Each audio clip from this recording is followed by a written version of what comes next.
Mire, la población hondureña es una población sabia, el pueblo es sabio, el pueblo sabe que llegamos al límite, al borde del río donde ya va el precipicio de la cascada política, en el sentido que la clase política ha hecho y está haciendo, siguen cometiendo el error de hacer una pésima lectura sociopolítica en relación a sus ofertas y a su marketing político. O sea, aquí no podemos inclinarnos a ofertas de candidatos que te dicen que van a hacer un puente de extremo a extremo, el otro que va a copiar un modelo fracasado y el otro que no se sabe absolutamente qué es lo que quiere hacer.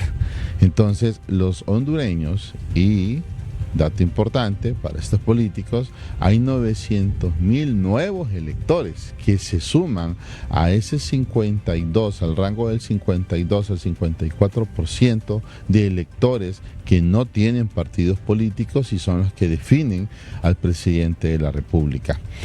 En ese sentido tienen que hacer campañas que sean conscientes, que sean reales, que sean coherentes y congruentes con nuestra realidad nacional, no con la realidad ideológica que los tiene embargados emocionalmente.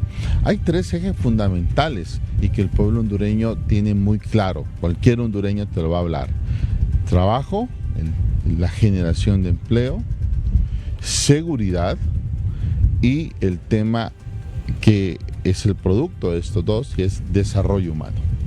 Estos 3 temas son ejes fundamentales en un país como nosotros, que ni siquiera podemos llamarnos en este momento un país en vías de desarrollo. Nuestro desarrollo lo tenemos bastante estancado. Cuando tú miras y vuelves tu vista hacia los países de Centroamérica, cómo han avanzado los países vecinos y cómo estamos atrasados nosotros como país. Es decir, estos casos precisos, puntuales, que llaman mucho la atención, se convierten incluso hasta en curiosos, no podrían verse como candidatos de relleno y una estrategia política para posicionar a otros, o podría verse así, abogado. Mire, en política todas las teorías pueden caber, ninguna se excluye una con otra.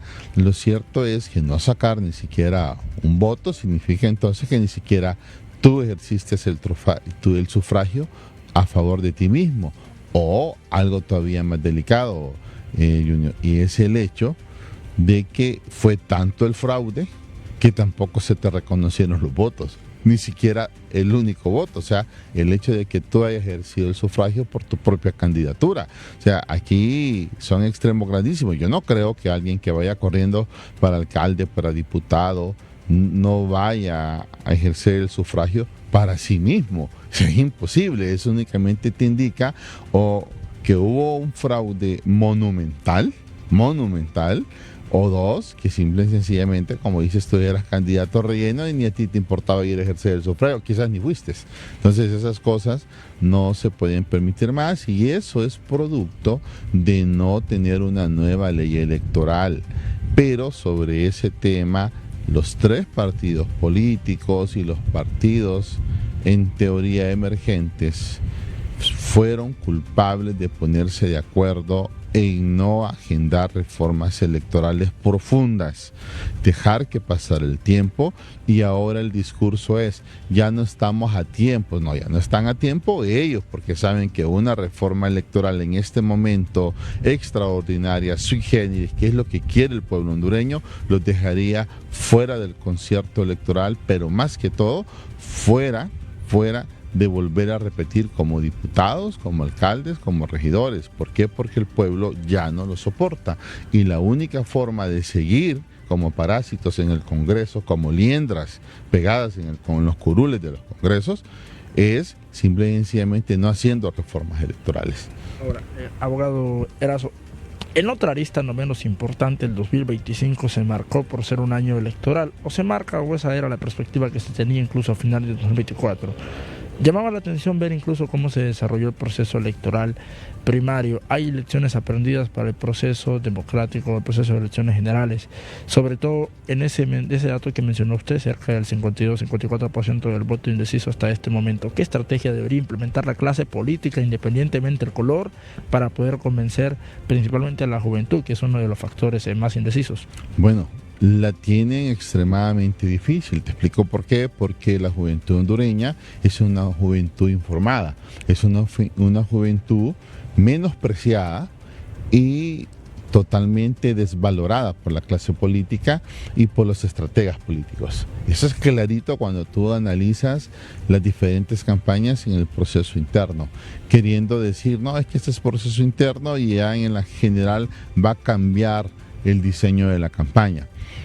Ocupamos campañas serias, o sea, campañas que logren primero atraer la atención del joven sobre temas que realmente son importantes para la juventud, pero sobre todo son importantes por la visión que tiene la juventud.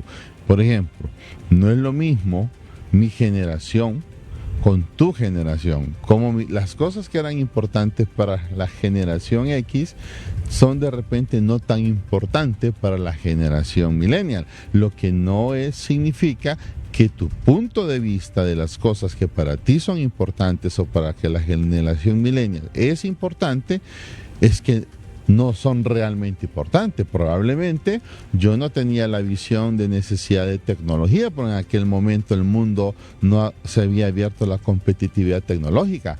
En tanto, cuando tú naciste, cuando la generación X nació y se enfrentó al mercado laboral, la tecnología era un eje central.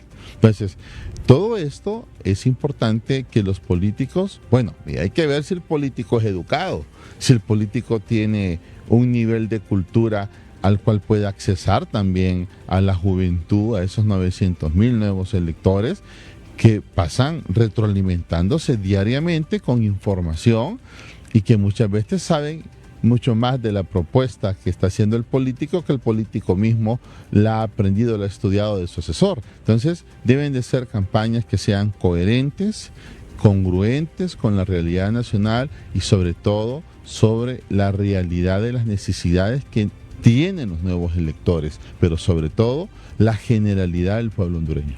Muchas gracias.